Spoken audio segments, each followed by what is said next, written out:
Guys good morning. सो ये वाले video में हम लोग पेन पेपर राइटिंग इंस्ट्रूमेंट के सेक्टर के बारे में डिस्कस करते हैं। ठीक है, अभी तो आपको पता ही है Q3 का अर्निंग सीजन चालू है, तो इसमें से हम 3 कंपनीज को देखेंगे। एक का नाम है डोम्स इंडस्ट्रीज, दूसरा है आपका फ्लेयर राइटिंग और तीसरा है आपका लिंक लिमिटेड। ठीक है, तो यहाँ पे हम डिस्कस करने वाले कि तीनों का परफॉर्मेंस कैसा है और फिर रेस के एनालॉजी से देखेंगे कि कौन अच्छा कर रहा है कौन अच्छा नहीं कर रहा है। ठीक है, अब रेस के एनालॉजी क्यों इंपॉर्टेंट है, मैं बार बार एक चीज बताता हूं कि आप अगर कोई कंपनी को ट्रैक कर रहे हो तो उसका पीयर्स को भी ट्रैक करना पड़ेगा। करेक्ट, तो अगर लेट से फॉर एग्जांपल आपके पोर्टफोलियो कंपनी से फॉर एग्जांपल उसके peers are growing at a faster pace and doing better than your portfolio company, फिर अब देखोगे वो पीयर ग्रुप में मतलब उसके स्टॉक के पीछे पैसा जाएगा जबकि आपका पोर्टफोलियो स्टॉक में पैसा नहीं बनेगा। समझ में आ रहा है? तो बहुत लोग मुझे यही बोलते हैं कि लेकिन मैं सिर्फ अपने पोर्टफोलियो स्टॉक्स को ट्रैक करता हूं, लेकिन उससे आपको पूरा पिक्चर नहीं मिलने वाला है। You will only get the picture जब लेट से आपके पोर्टफोलियो कंपनी के साथ आपको उसके आसपास जो कंपनीज है जो similar range of products and services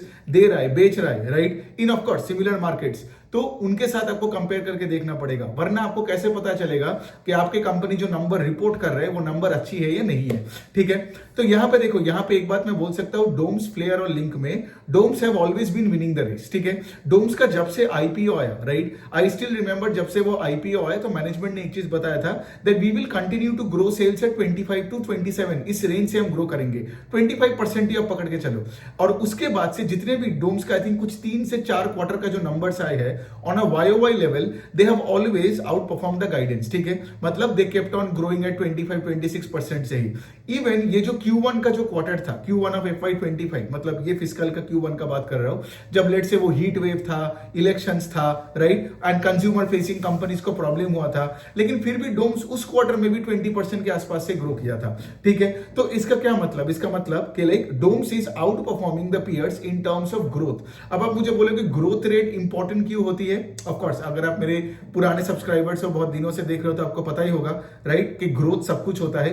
लेकिन अगर आप नया ज्वाइन किए हो, let me tell you one thing, कि जो सेक्टर में जो कंपनी सबसे फास्टेस्ट पेस से ग्रो करता है, मतलब वो सबसे अच्छे रेट से मार्केट शेयर कैप्चर कर रहे हैं, और जिसका रेट से ग्रोथ नहीं है, मतलब क्या, वो मार्केट शेयर गवा रहे या वही के वही पड़ा है। समझ में आ रहा है? सो बेसिकली हमारे मार्केट में हमें यह देखना पड़ेगा कि कंपनी का बेस के ऊपर फोकस नहीं करना है, हमें फोकस करना है कि किस रेट से कंपनी ग्रो कर रहा है। सो डोम्स का अगर मैं बात करूं तो डोम्स का Q3 का नंबर तो बहुत ही अच्छा आया। ठीक है, आई थिंक उनका सेल्स ग्रू अराउंड 35% से, और उनको ऑपरेटिंग लेवरेज भी मिला। मतलब ऑपरेटिंग लेवरेज मींस जब से फॉर एग्जांपल तुम्हारा PAT grows at a faster pace than sales, तो इनका I think PAT grew around 40% के आसपास। अब यहां पे क्या है डोम्स का, अगर मैं थोड़ा सा बात कर लू बिजनेस के बारे में, तो अब देखो डोम्स का बेसिकली क्या है, वो पेन पेपर बनाने वाला कंपनी है, और उसके साथ वो स्कॉलरस्टिक सारे इंस्ट्रूमेंट वगैरह बनाता है। मतलब एक तरफ वो ज्योमेट्री बॉक्स वगैरह वो सब कुछ बनाता है, दूसरे साइड में art and craft and crayons का जो भी चीजें होता है ना, ये वो कंपनी बनाती है। ठीक है, और डोम्स का डिस्ट्रीब्यूशन बहुत सॉलिड है, स्पेशली अगर आप नॉर्थ इंडिया से हो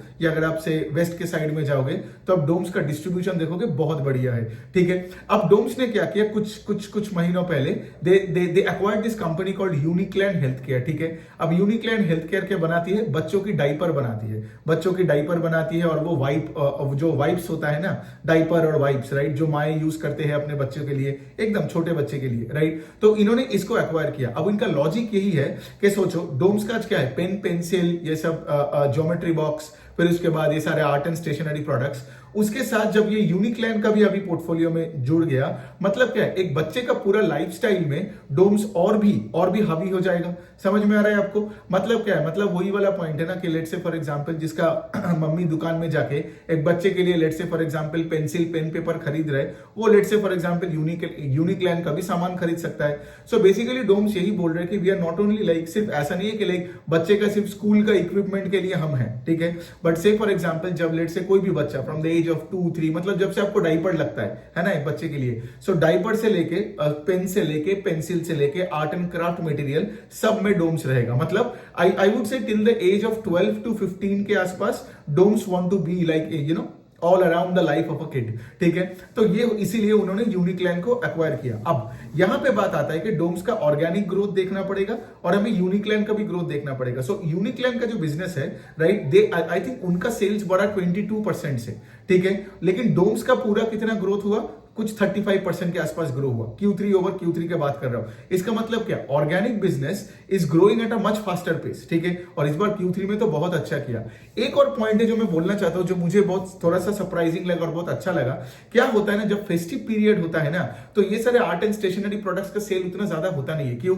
बिकॉज देखो, फेस्टिव पीरियड में मतलब बच्चों की छुट्टी होती है, राइट। तो उस टाइम पे लोग पेन पेपर थोड़ा कम खरीदता है कंपेयर टू से फॉर एग्जांपल जब बैक टू स्कूल का सीजन आता है, जब लेट से Q1 का टाइम, ठीक है। लेकिन इस बार का Q3 का नंबर इसलिए और भी अच्छा लगा बिकॉज से फॉर एग्जांपल के फेस्टिव सीजन होने के बावजूद भी Doms could grow 35%। And by the way let me tell you, ये जो बच्चों का जो ये डाइपर और वाइप्स का जो मैं बात किया, ये जो हाइजीन प्रोडक्ट्स है from Uniclan health care, this is now I think around 10-15% of Doms का पोर्टफोलियो, ठीक है। लेकिन इसका क्या मतलब, डोम्स आज भी वो आर्ट एंड स्कॉलस्टिक इक्विपमेंट का ही कंपनी है, लेकिन अभी वो यूनिक्लैन करके अभी वो क्या कर रहे हैं, फिर आई थिंक वो उन्होंने एक और वो बच्चों की स्कूल का बैग बनाने का भी कोई मैन्युफैक्चरिंग का वो प्रोसेस चालू किया है। सो इट्स बेसिकली लाइक एक बच्चे की पूरी जिंदगी में जो जो भी चाहिए तुमको, मतलब तुम जब बहुत छोटे हो तो तुमको डाइपर से लेके, स्कूल बैग से लेके, ज्योमेट्री बॉक्स से लेके, पेन से लेके, पेपर से लेके, कॉपी से लेके, सब कुछ डोम्स ही तुमको करवा के देगा, ठीक है। क्रेयॉन से लेके, पेस्टल से लेके, एवरीथिंग, समझ में आ रहा है। तो and Doms is doing extremely well. Of course अब उनका कॉन कॉल सुनना है एंड सुनना है कि लाइक यू नो आगे का उनका और प्लान्स क्या है।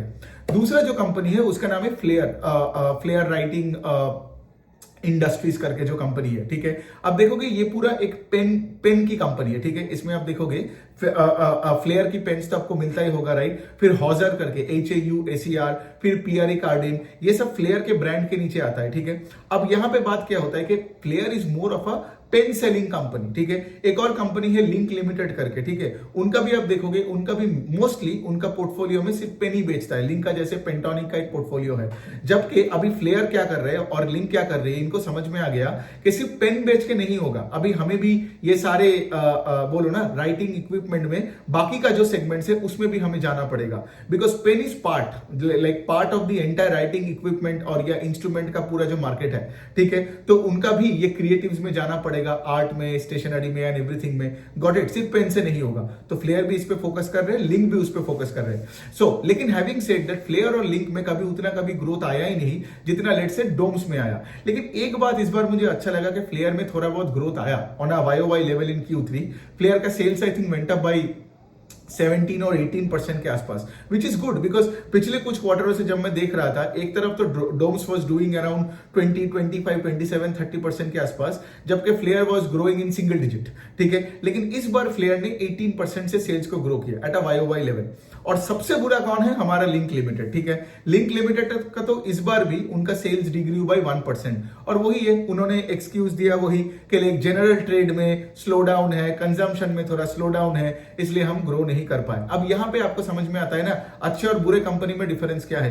बिकॉज डोम्स का भी 90% जो पोर्टफोलियो है वो हमारे डोमेस्टिक कंजम्पशन से ही आता है, ठीक है। एक्सपोर्ट है 10%। तो एक तरफ लिंक लिमिटेड जो मतलब रोना धोना कर रहा है कि like you no general trade में प्रॉब्लम है, राइट, ये प्रॉब्लम है, स्लो डाउन है एंड ऑल दैट। डोम्स ने तो रोना धोना नहीं किया, समझ में आ रहा है। So that is why you need to do a peer to peer analysis कि जो कंपनी अच्छा नहीं करेगा वो सब ब्लेम करेगा, इसका प्रॉब्लम, उसका प्रॉब्लम। मैं ये नहीं बोल रहा हूं कि प्रॉब्लम गलत है, जेन्युइन ही हो सकता है, लेकिन अगर कोई तुमसे बेटर कर रहे है वही सेम डोमेस्टिक मार्केट में, मतलब क्या है, मतलब ऑफ कोर्स उसका स्टॉक में ज्यादा पैसा जाएगा, तुम्हें लोग पैसा नहीं डालेगा, राइट। सो बेसिकली ये होता है बात। सो यहाँ पे फ्लेयर का क्या है, फ्लेयर ने तो अपने सेल्स को ग्रो ही नहीं कर पाया, और सिर्फ इस क्वार्टर में नहीं, पिछले कोई भी क्वार्टर में उठा के आप देख लो। आई स्टिल रिमेंबर FY23 का बात हो रहा है, आई थिंक FY23 का Q2 Q1 में, तब ये लिंक लिमिटेड आके गाइडेंस देता था कि दैट वी विल ग्रो 25%, लेकिन उन्होंने कभी 25% के आसपास किया नहीं। कभी एक्सपोर्ट का प्रॉब्लम, कभी डोमेस्टिक कंजम्पशन का प्रॉब्लम, इन्फ्लेशनरी प्रेशर का प्रॉब्लम, दिस एंड दैट। कभी लिंक लिमिटेड में मुझे डबल डिजिट का ग्रोथ ढंग से दिखा ही नहीं, ठीक है।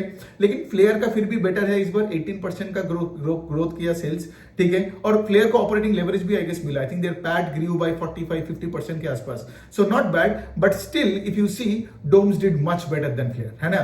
सो बेसिकली यहां पे आपको देख सकते हो, जो लोग ये वैल्यूएशन का बात करते हैं ना, क्योंकि देखो परफॉर्मेंस के पीछे पैसा भागता है, ठीक है। अब वो बात अलग है कि आप डोम्स लोगे कि नहीं, क्या वो बहुत एक्सपेंसिव है, बिकॉज ऑफ कोर्स डोम्स का अगर मैं वैल्यूएशन करके भी देखूं, और ये हमने ये वर्कशॉप में आपको बहुत अच्छी तरीके से दिखाया था, है ना। और ये प्रेरणा ने आई गेस अगर आपने वर्कशॉप अटेंड किए हो ऑन द इन्वेस्टमेंट चेकलिस्ट। तो प्रेरणा ने तो डोम्स को लेके ही पूरा ये प्रोसेस दिखाया था। I hope you guys remember कैसे पीपीटी कौन कॉल पढ़े जाते हैं, फिर कैसे पूरे ये स्ट्रक्चर है, कैसे हाउ यू एनालाइज, कैसे वैल्यूएशन करते हैं and then how do you make a decision.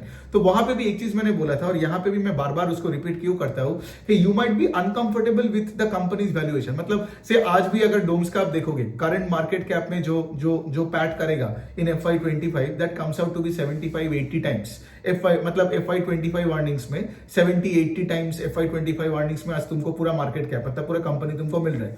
You can be uncomfortable with this, but having said that you can't go and bye link limited because वो सस्ता दिखता है। वो सस्ता इसीलिए दिखता है बिकॉज वो परफॉर्म नहीं कर पा रहे, उसका सेल्स में ग्रोथ ही नहीं है, जबकि यहाँ पे डोम्स 35% से ग्रो कर रहा है और इवन प्लेयर भी कुछ 17-18-19% से जो का तुमको ये जो ग्रोथ मिला।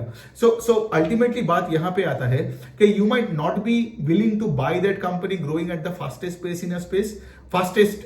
इन a space, but having said that कभी जाके ऐसे कंपनीज को मत खरीदो जस्ट बिकॉज उसका पी कम दिख रहा है। और ये मैं और एक चीज देखता हूं, बहुत लोग ये मिस्टेक करता है, लेट से कोई भी सेक्टर में कोई एक कंपनी बहुत अच्छे रेट से ग्रो कर रहा है तो लोग चले जाते हैं कि लाइक एक दूसरा कंपनी ढूंढने के लिए और उनको लगता है वो भी इस कंपनी की तरह हो जाएगा। लेकिन इसमें आपका एग्जीक्यूशन डिपेंड करता है, इसमें आपका मैनेजमेंट अलग है। तो जो खराब कर रहे हैं आगे जाके वो और खराब करता गया तो आपका स्टॉक कभी पैसा नहीं बनाएगा उसमें, है ना। आप ट्रैक करो, देखो मैं लिंक को भी ट्रैक करता हूं, मैं डोम्स को भी ट्रैक करता हूं, मैं फ्लेयर को भी ट्रैक करता हूं, लेकिन आज अगर मुझे पैसा डालना ही है तो मैं डोम्स में डालूंगा या फिर मैं बोलूंगा डोम्स मतलब थोड़ा सा ओवर वैल्यूड लग रहा है तो मैं पैसे लेके कोई और बेटर डील में डालूंगा, लेकिन मैं कभी जाके लिंक में नहीं डालूंगा। अब देखो मुझे थोड़ा नाम लेके बात करना ही पड़ता है वरना आपको लॉजिक समझ में नहीं आएगा ना। बट हैविंग सेड दैट कोई रिकमेंडेशन की तरह मत लीजिए। The only thing that I am actually trying to say is के लाइक कि यहाँ पे आप देखो मैं ये पीयर टू पीयर एनालिसिस करके क्यों देता हूं, बिकॉज वेदर आपका ज्वेलरी हो, अपैरल हो, सीमेंट हो, आपका राइटिंग इंस्ट्रूमेंट हो, आपका कोई भी सेक्टर हो जो सेक्टर लीडिंग ग्रोथ दे रहा है ना, आप देखो कि पैसा उसके पीछे भागता है और उसका पी सबसे एक्सपेंसिव भी दिखता है। सो ये बना आज का इस वीडियो में। आई गेस हम यही रखते हैं ये तीनों राइटिंग इंस्ट्रूमेंट और इक्विपमेंट के कंपनीज में, ठीक है। अब ऑफकोर्स इनका जब मैं कॉन्कॉल्स वगैरह पढ़ूंगा तो उसके ऊपर एक और वीडियो बना के दूंगा। Thank you so much.